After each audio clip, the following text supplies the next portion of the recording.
Hi అండి. మీరు చూస్తున్నారు మౌని రాజా సింపుల్ హోమ్ రెసిపీస్ అండి.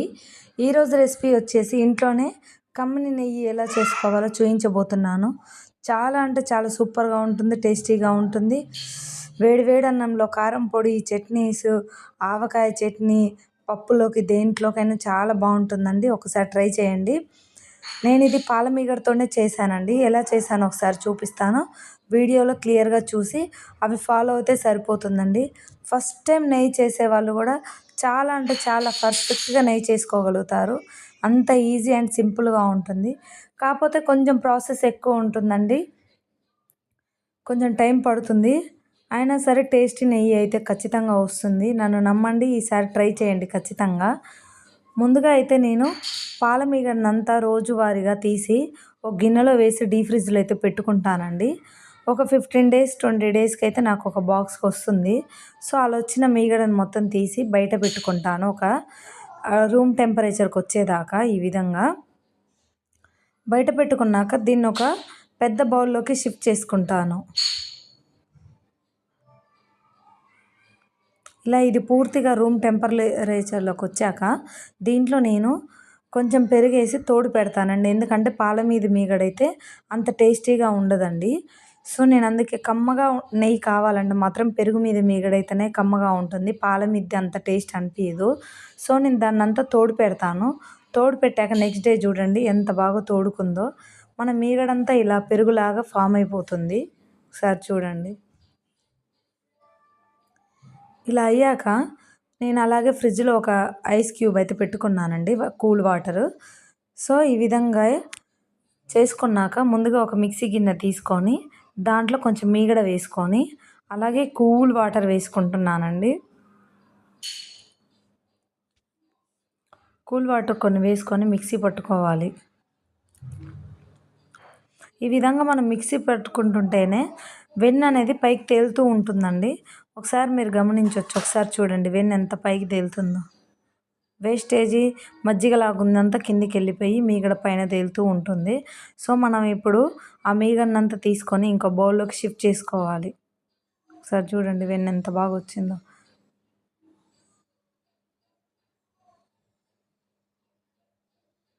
ఇలా మీకు వెన్నపూస కావాలన్నా ఇలా చేసుకోండి. ఎందుకంటే చాలామంది చక్రాలలో వాటిలలో వెన్నపూస వేసుకుంటారు, చకోడీలలో. సో వెన్నపూస కావాలన్నా మీరు ఈ విధంగా మీగడ తీసి తోడు పెట్టుకొని వెన్నపూస తీసుకున్నారనుకోండి, ఒకసారి ఒక హాఫ్ కేజీ కేజీ దాకా అయితే వెన్నపూస మీకు వస్తుంది. చూడండి నాకు ఒక 20 డేస్కి ఇలా వెన్న మొత్తం ఎలా పైకి వచ్చిందో చూడండి ఒకసారి.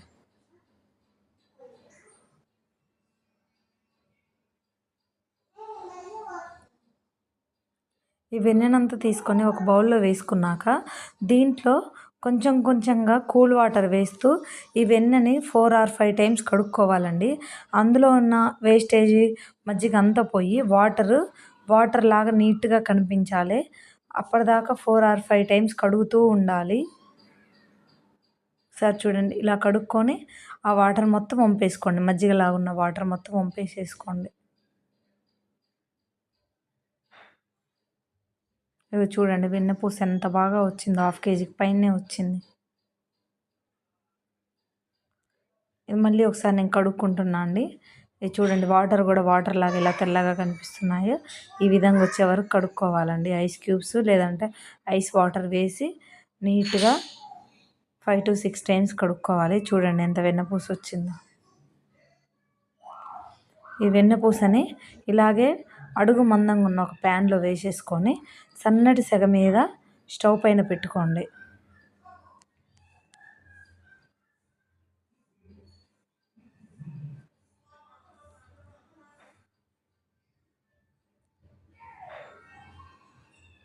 చూడండి సన్నగా సెగ మీద కరుగుతూ ఉంది.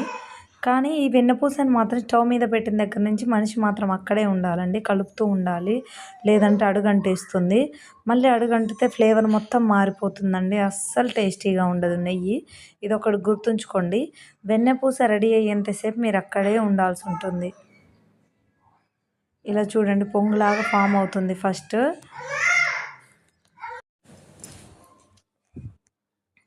ఇలా కలుపుతూ ఉండాలండి.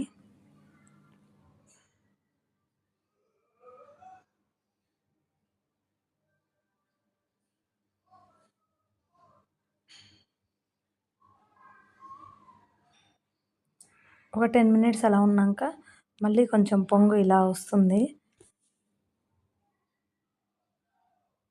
కొంచెం లోతైన గిన్నె పెట్టుకోండి. చిన్న గిన్నెల్లో పెడితే పొంగిపోతుంది. చూడండి మనకు 50% రెడీ అయిపోయింది. ఇక్కడ ఇంక నెయ్యి స్టార్ట్ అయింది రావడం. నెయ్యి స్టార్ట్ అయినప్పుడు మీకు ఆ పొంగంతా తగ్గిపోతుందండి. మీకు ఆటోమేటిక్గా అర్థమైపోతుంది ఫస్ట్ టైం చేసే వాళ్ళకు కూడా. ఆ కింద వెన్నపూస మొత్తం ఇదిగో ఈ విధంగా ఉండల్లాగా ఫామ్ అయిపోయి నెయ్యి మొత్తం పైకి వస్తుంది. ఒకసారి చూడండి, ఇప్పుడే నెయ్యి రావడం స్టార్ట్ అవుతుంది.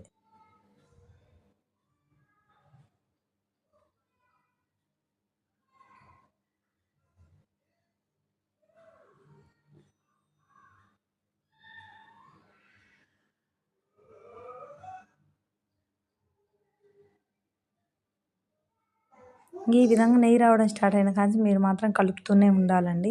ఎందుకంటే అవి ఫామ్ అయ్యాయి కదా బబుల్స్ లాగా, అవి ఉండల్లాగా ఫామ్ అయినవి కింద ఊరికనే అడుగు పట్టేస్తాయి. అవి మాడిపోతే మాత్రం నెయ్యి అసలు టేస్టీగా ఉండదు. మీరు అదొకటి గుర్తుపెట్టుకోవాలి.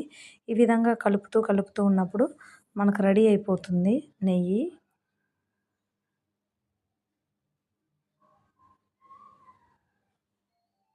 చూడండి ఇప్పుడిప్పుడే నెయ్యి కొంచెం కొంచెంగా పైకి అయితే తేలుతుంది.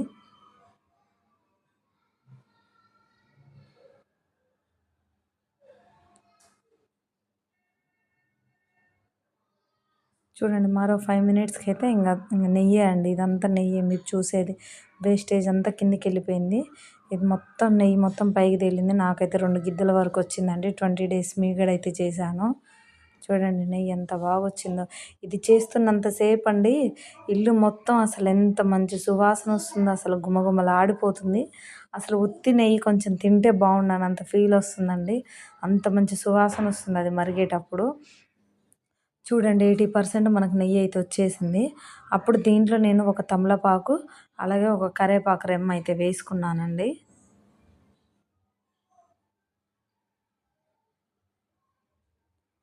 ఇలా వేసుకోవడం వల్ల కరివేపాకు, తమలపాకు వేసుకోవడం వల్ల ఫ్లేవర్ చాలా బాగుంటుంది. అలాగే తొందర పాడవకుండా ఉంటుంది నెయ్యి. నెయ్యి చాలామంది ఇలా వైట్ కలర్లో ఫామ్ అవ్వగానే వడకట్టేస్తారండి. అలా వడకడితే నెయ్యి వస్తుంది కానీ చాలా తొందరగా పాడవుతుంది. సో ఇదొక్క చిన్న టిప్ గుర్తుంచుకోండి.